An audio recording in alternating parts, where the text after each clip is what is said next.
So, crashing the rental car. That was not my fault. Not my goddamn fault. I blame the crash of the rental car on New York. I've lived in the city for so long that I haven't driven in more than 20 years. But here, I found myself out in this dingy place in the Midwest, and I assumed that they don't have taxis out here. Do they? I really doubt it. At any rate, I assumed that they didn't, so I booked myself a rental car. Although I hadn't driven in a few decades, I assumed that driving was one of those skills that you really don't forget. I was wrong. Oh, so wrong.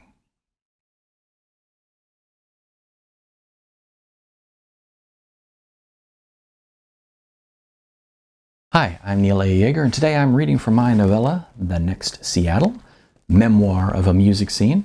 And thanks for joining me today. If you check out this video's description text, you can find out more about me, including where you can find this and some of my other books, because I've written several. And you'll notice as you watch these chapters, the whole point here is I'm reading each chapter of the book on video here, and then at the end of the chapter I will play a song. And the songs are songs that are by me that I wrote and recorded around the same time that I wrote this book. So they really do go together. So I hope that you'll stick around after the chapter for the songs, and I hope that after the songs you'll stick around for the next chapter. This is Chapter 2, June 17th, 1997. Sunny. I didn't even make it out of the rental lot. I backed right into the driver's side door of a parked rental car. And that was that. The pimply-faced kid at the rental counter actually physically took the car keys out of my hand. Little prick. So, long story short, I ended up getting a ride from the father of the young woman I was in Terre Haute to interview. Yeah, it was kind of embarrassing. Plus, it was sunny that June day of 1997. It was sunny, and I had left my sunglasses in New York. The only positive thing to happen thus far on this assignment was that when my chauffeur pulled up, he was smoking a cigarette. So as soon as my butt hit the passenger seat, I fired up a smoke myself. So, you're from the Big Apple, huh? Asked Mr. Ketchum as I squinted to see him in the horribly bright daylight. Yeah, I said, but I'm originally from Los Angeles. Ah, land of fruits and nuts, said Mr. Ketchum good-naturedly. Yeah, I've heard that said, I replied, but now I live in New York. I didn't add that I lived alone in New York, pathetically alone, not the kind of alone of a person who wants to be alone, but the alone of a person who has screwed up every relationship with every good woman he has ever known, has alienated every person of either sex who it would be worthwhile to call a friend, has fallen to a pathetic level of existence on this planet. That was the type of alone we're talking about here. But as I said, I didn't mention that. Which edge of the country do you like best? He asked.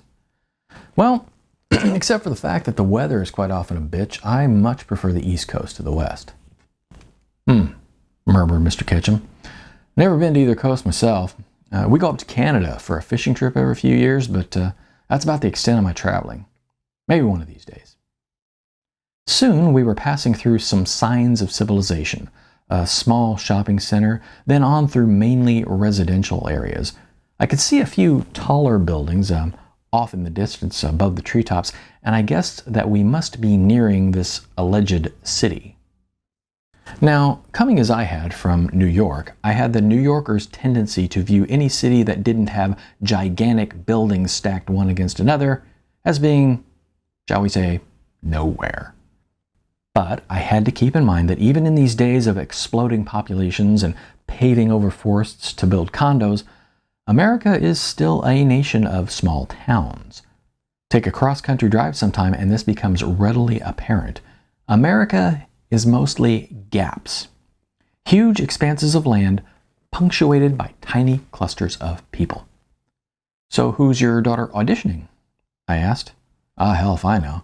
Probably called the Skin Suckers or something like that. They all sound the same to me, said Mr. Ketchum. But she's convinced she's going to find the next big band and Terre Haute's going to be the next Seattle.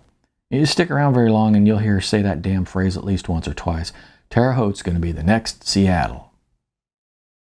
The next Seattle, huh? What do you think about that? I asked. Oh, I don't know much about it myself. It's all a little over my head. I can tell you one thing. The next Seattle claim was one that I had heard laid on more than one music city over the last few years. But I have yet to see a phenomenon like that work itself out again. And to tell the truth, I'm not sure that it ever will. The whole Seattle scene was quite a unique little period in music history, a place and a time that a bunch of scruffy nonconformists made the industry come to them. I couldn't see something like that being repeated again, much less out here in a small city in the middle of the country. As Mr. Ketchum drove, he glanced over at me and said good-naturedly, "Damn, you're a skinny one, aren't you? We'll see if we can put some pounds on you while we're here," he said with a laugh. You're not one of those vegetarians, are you? No, sir. Good. 2 years ago I was 27, then I died, and I've been dead ever since. My body's gone on to live a different life. It's living someone else's life, I'm sure.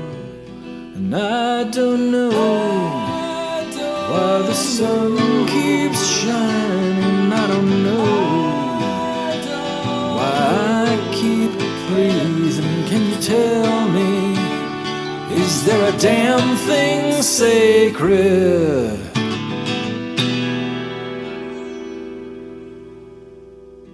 Moving along alone is what you do when you're gone. When you're gone, I'm too damned old to feel like this, to not feel anything at all. And I don't know why the sun keeps shining. I don't know why I keep breathing. Can you tell me, is there a damn thing sacred?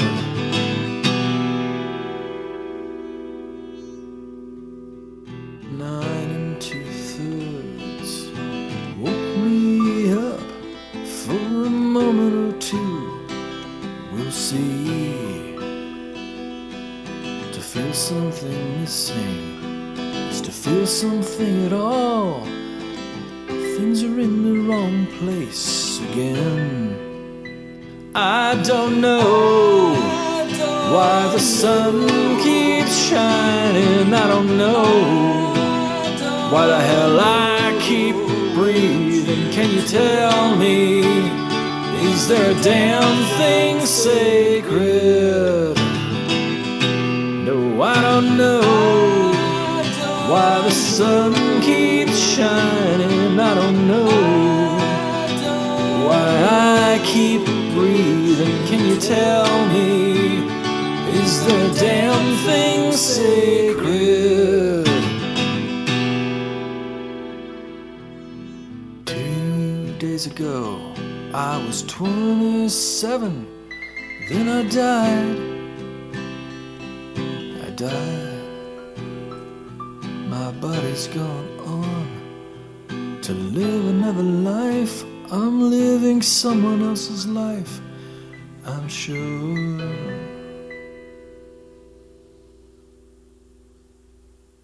I don't know why the sun keeps shining. I don't know why the hell I keep breathing. Can you tell me, is there a damn thing sacred?